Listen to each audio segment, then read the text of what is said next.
Buenas noches, queridos hermanos. ¿Cómo están ustedes? Es un gusto poder compartir la palabra del Señor en estos momentos y he estado pensando en este mensaje y me gustaría compartir con ustedes algunos momentos muy particulares del Señor Jesús con sus discípulos. Especialmente venía a mi mente una pregunta que mientras iban caminando el Señor le hace a sus discípulos. Y que el evangelista Marcos nos relata, también Lucas lo hace, Mateo, pero quiero compartir lo que dice el evangelista Marcos, y a la vez quiero aplicarlo a nuestra vida espiritual como una linda enseñanza. Hay muchas preguntas que el Señor le hace a sus discípulos que tienen una linda enseñanza. Es lindo ver los momentos que el Señor pasa junto a sus discípulos y que están relatados en las Escrituras. La primera lectura entonces que vamos a tener la encontramos en el Evangelio según San Marcos, capítulo 8. Allí vamos a leer desde el versículo 27 al 30.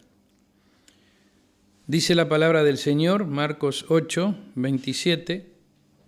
Salieron Jesús y sus discípulos por las aldeas de Cesarea y de Filipo. En el camino preguntó a sus discípulos diciéndoles: ¿quién dicen los hombres que soy yo? Ellos respondieron: unos, Juan el Bautista, otros, Elías, y otros, algunos de los profetas. Entonces él les dijo: ¿y vosotros? ¿Quién decís que soy? Respondiendo Pedro le dijo: tú eres el Cristo. Pero él les mandó que no dijesen esto de él a ninguno. Por el momento hasta aquí la escritura. El evangelista Lucas agrega que Pedro dijo: tú eres el Cristo de Dios. Y quería considerar como primera cosa, como primer punto, esta pregunta que el Señor le hace a sus discípulos. ¿Quién dice los hombres que soy yo? Me lo imagino el momento en que el Señor está caminando con sus discípulos y le hace ¿verdad? Para hacerle estas preguntas y, no sé, viene a mi mente como que los discípulos lo rodean y él les hace esta pregunta: ¿quién dicen los hombres que soy yo? Ahora, esto implica varias cosas. Primero, está implicando que los discípulos tienen que estar en contacto y hablar con la gente, escuchar a las personas. Y la respuesta que los discípulos habían escuchado era, bueno, algunos dicen que tú eres Juan el Bautista, otros que eres Elías y otros algunos de los profetas. Luego el Señor los vuelve a mirar y le dice: ¿y vosotros? ¿Quién decís que sois? Y tenemos entonces esa preciosa revelación de Pedro: tú eres el Cristo. Había conocido perfectamente, había entendido perfectamente con quién estaba. Y mis hermanos, cuando pensaba en este episodio, me hacía esta pregunta: ¿y las personas que me rodean a mí? ¿Qué dicen si yo les preguntara quién es el Señor o quién es el Cristo, quién es Jesús? Es indudable que ellos no tienen, como tenían aquellas personas en el tiempo del Señor, al Señor para verlo, para ver sus maravillas, para ver lo que había hecho. Poco antes había multiplicado los panes para aquellos 5.000 personas. O sea, habían visto muchas cosas. En la actualidad, la gente que nos rodea no ven al Señor, no lo tienen.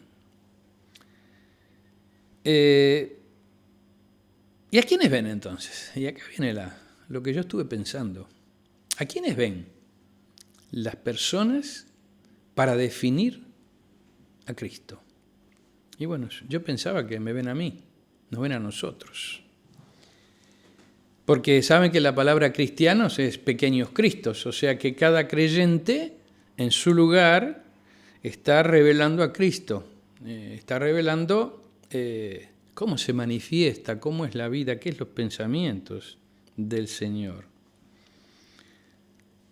Y si a mis vecinos yo le preguntara: ¿quién pensás que es el Cristo? ¿Quién pensás que es el Señor? ¿Qué opinás de Jesús? Eso me hace pensar en algo importante. ¿Qué estoy mostrando a aquellos que me rodean con mi vida? ¿Soy una persona común como cualquier otra o hay una diferencia marcada en mi forma de proceder que muestro a Cristo? Que muestro que Cristo vive en mí, mejor dicho, ¿verdad? Y esto me trae otra pregunta. Ustedes dicen, pero hoy viniste con muchas preguntas. Y sí, a veces uno viene con muchas preguntas. ¿Qué es el Señor para mi vida? ¿Qué es el Señor para tu vida? ¿Es solo Jesús? ¿Es solo Cristo? ¿O es el Señor de tu vida? ¿Es el Señor de mi vida? ¿Y qué significa cuando yo digo que Él es el Señor de mi vida? ¿Qué significa para ti? Y me sale otra pregunta. ¿Cuánto de mí el Señor es mi dueño? Y puedo pensar en mi carácter. ¿Cómo es mi carácter? ¿Está manejado por el yo, por el viejo hombre? ¿O Cristo es el que maneja mi carácter? ¿Cuál es mi comportamiento ante mi vecindario, ante aquellos donde trabajo, donde me muevo? ¿Soy igual que los demás, buscando la ventaja, buscando el arreglarme yo y los demás que se joroben? ¿O muestro a Cristo en mi comportamiento? Cuando hablo, ¿hay sinceridad en mis palabras o también muestro todo lo contrario? ¿Hay verdad en lo que digo? ¿Pueden confiar en mí las personas? Buenas preguntas, ¿verdad? Es para que pensemos. Y es indudable que tanto yo como tú, mi amigo, mi hermano, mi hermana, somos responsables de nuestra conducta como un hijo de Dios ante los demás. Y entonces yo me quedo pensando y ¿ven realmente las personas en mí que el poder de Dios está trabajando en mi vida de tal manera que hay una demostración de que no soy como cualquier otro, que Cristo vive en mí? Creo que es bueno que lo pongamos en el chip de la memoria para seguir pensándolo luego cuando lleguemos a nuestras casas. Pero también estaba pensando en actitudes y venía a mi mente el pasaje de Marcos, no lo vamos a leer Marcos 10, 23 al 26. Y en esta escritura el Señor acaba de ser, no sé si decir la palabra despreciado, dejado de lado por un joven. Y es interesante que Marcos hace esta referencia cuando habla de este pasaje. Dice que el Señor lo miró a este joven y le amó. Qué precioso. Porque Él, como éramos con nuestros defectos, nos miró y nos amó. Qué lindo es pensar cómo nos ama el Señor. Luego, el Señor mira a sus discípulos y les dice, cuán difícil le es entrar en el reino de Dios a los que confían en sus riquezas.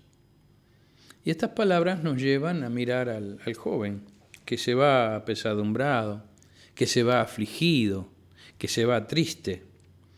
Dice la Escritura porque tenía muchas posesiones. En pocas palabras, le era más importante sus posesiones o riquezas que el Señor. Esto también es duro. Quizás puedas pensar, pero este pasaje no es para mí porque yo no soy rico, soy pobre. Pero lo que el Señor nos enseña no es la cantidad que se tiene, sino dónde está puesto nuestro corazón. ¿Qué lugar tiene el dinero en nuestra vida? ¿Es algo necesario pero secular? ¿O es muy importante para mí? ¿Dónde está mi confianza? ¿En los bienes que poseo o en el Señor de mi vida? Qué bueno es que cada uno de nosotros pensemos en esta realidad. ¿Dónde está puesta mi confianza? Más en estos momentos. Estamos pasando un momento difícil, ¿verdad? Especialmente los más viejos nos tienen más asustados. Y uno dice, Señor, ¿por qué no podemos reunirnos? Es lo que más me pesa a mí. ¿Por qué no podemos estar juntos? Tienen que filmarme. No puedo estar con mis hermanos.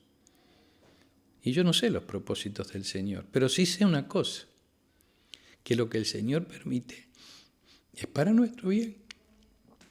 Y aunque nos duela, tenemos que aceptarlo y decirle, bueno, Señor, es tu voluntad. Y seguiremos caminando conforme las autoridades nos digan. Y clamo al Señor, líbranos a los hijos tuyos de este mal y del pecado. Tercer punto que quería leer. También es un pasaje muy conocido. Está en Lucas, capítulo 5.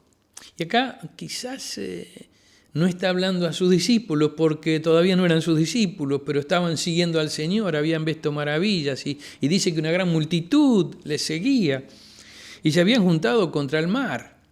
Y allí está en la barca de algunos pescadores y el Señor ve que lo apretaban y entonces la Escritura nos cuenta que sube a la barca de uno de ellos, justo la de Pedro, ¿verdad?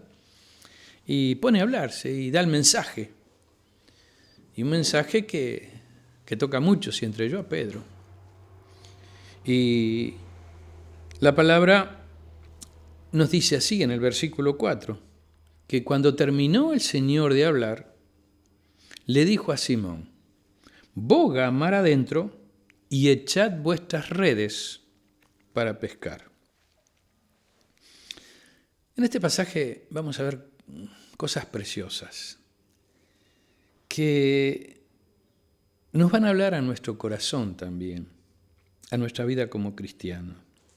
La primera cosa que yo veo acá con estas palabras que el Señor le dirige a Pedro, que me hacen pensar que el creyente no debe estar en la orillita en su vida espiritual. No sé si me hago entender. Llamo a la orillita a vivir una vida sin compromiso. Una vida como se utiliza light, ¿verdad? Tranquila, sin preocupaciones por aquello de la obra, sin preocupaciones por aquellos que se pierden. O peor aún, sin preocuparse por el crecimiento espiritual. Poca lectura. Si leo, si no leo no importa. Poca oración, si oro bien, si oro no importa. Poca comunión. Si voy a la reunión, bárbaro. Si no voy, bueno, voy el domingo que viene. Esto yo le llamo una vida de orillita, una vida sin compromiso. Y el Señor que le dice a Pedro, mira Pedro, yo quiero tener un contacto contigo, pero para tenerlo, no puedo tenerlo acá en la orillita. Vamos a irnos mar adentro. Y ahí vamos a echar las redes. Y vos vas a empezar a conocerme. Y vas a entender muchas cosas que hoy no entendés porque estás en la orillita, porque no estás cerca mío. Y Pedro, que estaba allí junto al Señor, sentado en la barca, y que solo había escuchado este sermón, ve que las palabras del Señor le tocan profundamente y lo comienzan a hacerlo pensar. Y lo importante es que cuando escucha las palabras del Señor, él toma una decisión. Y esa decisión revolucionaría su vida. Pero para tomar esa decisión tuvo que vencer el yo. Y le voy a explicar por qué. Pedro no era un fruticultor como yo. Era un pescador. Dice la Escritura que había pasado toda la noche. ¿Y qué le dice al Señor? No hemos pescado nada. Y para un hombre avesado en el mar, que por mucho tiempo estaba metido en el mar, sabía que cuando no había peces, no había peces.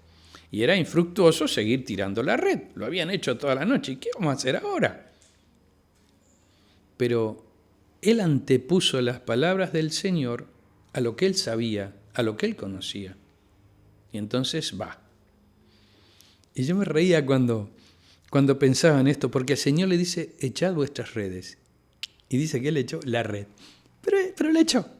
Hay un sentir de obediencia. Y qué importante. Cuando hay obediencia. Cuando uno no se conforma a lo que uno es y acepta lo que el Señor pide. Y deja la orillita. Y al dejar la orillita entra al mar convulsionado de este mundo. Donde va a encontrar muchas cosas. Y entre ellos peces. Personas que no son creyentes, ¿verdad? Esto, como decíamos, implica un acto de fe. Y Pedro ya no va en la expectativa de solo pescar, sino va en la expectativa de obedecer y ver qué pasa. El Señor me lo mandó. Y tira la red y hay una enorme cantidad de peces, mayor de lo que puede resistir las redes. Y yo pensaba lo importante en nuestras vidas cuando el Señor nos habla, hermanos y hermanas, es obedecerle a Él. Aunque nos parezca que somos inútiles, que no tenemos capacidad, que algunos como nosotros que ya somos viejos, el Señor nos manda y Él nos va a hacer que seamos útiles, si realmente vamos con fe, obediencia, en humildad, quitando todo el ego, quitando todo el yo. Yo ponía acá en los papeles que seremos sorprendidos realmente por lo que el Señor puede hacer con nosotros. Qué interesante. Esto produjo en Pedro un cambio en la mente. Pedro queda impactado, podríamos decir, porque estaba ante alguien que él no pensaba. Estaba ante el Señor de la naturaleza. Porque él vio que las cosas cambiaron. Donde no había peces aparecieron un cardumen. De golpe. Sin, diríamos, las cosas que tendrían que haber. Pero es el Señor de la naturaleza. Es el Señor de los peces. Es el Señor de los pescadores. Es el Señor de nosotros, de nuestro trabajo. Es el Señor de las ocasiones. Pero puede obrar cuando le damos lugar. Si yo me sigo quedando en la orillita, si Pedro no subía o si no echaba los remos para andar y se quedaba en la orillita, nunca iba a saber lo que obedecer al Señor le podría llegar a entender. Y mis hermanos, pasa lo mismo en nosotros. Si no lo escuchamos a Él, si no avanzamos, si no dejamos la orillita, nunca podremos saber cuánto puede hacer en nosotros con nuestra vida. Y hubo una vida cambiada. Pedro, al mirarse ante el Señor, comprendió lo que era. ¿Y qué le dice? Apártate de mí, que soy pecador. Él reconoció su vileza, reconoció lo que era. Y qué importante ante el Señor reconocer lo que somos. Porque es inútil querer no manifestar lo que somos. Él conoce todo. Él entonces comprendió que había un nuevo motivo en su vida. Un nuevo impulso para su servicio. Y por último, ante un corazón quebrantado, el Señor lo comisiona. ¿Y qué le dice? Bueno, Pedro, vas a cambiar de trabajo. Desde ahora no saldrás a la barquita a pescar peces, sino que ahora pescarás hombres. Y bueno, el desafío que yo veía en este pasaje, hermanos, es que el Señor nos llama a dejar la orillita. Nos llama a un servicio más amplio, nos llama a escuchar su voz, nos llama a obedecerle, nos llama a dejar el ego, a dejar el Nelson viejo, despojarme del viejo hombre de pecado, como decía el apóstol, quizás comodidades, costumbres, para obedecerle, para servirle, porque la verdad es que Dios nos bendice ricamente cuando le honramos. Y otro pasaje que para mí es impactante y que el Señor le dice a sus discípulos, le encomienda una realidad, es en Juan 15. Nosotros tenemos allí desde el capítulo 13 al 17, la última noche del Señor.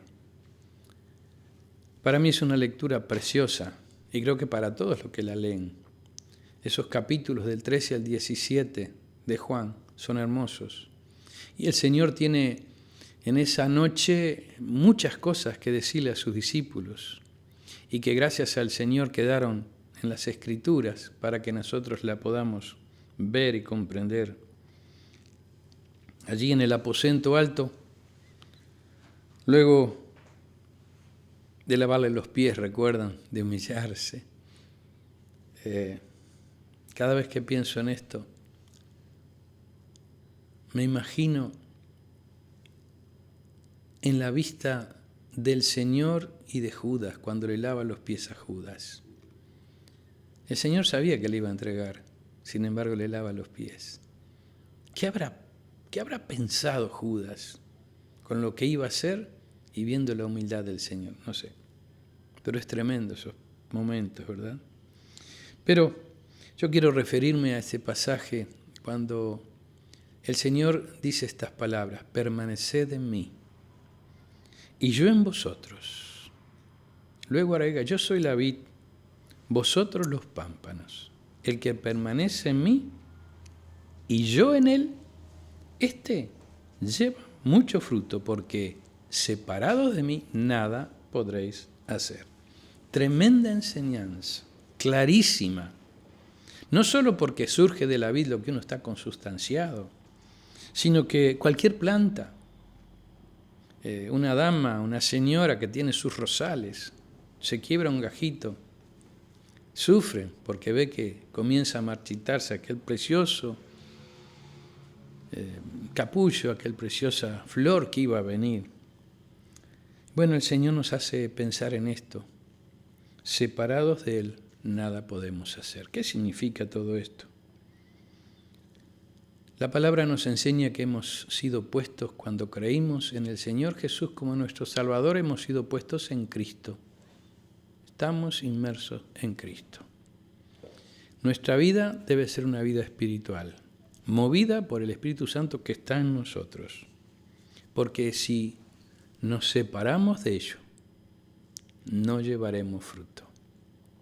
Va a ser como aquel gajo que cae y muere.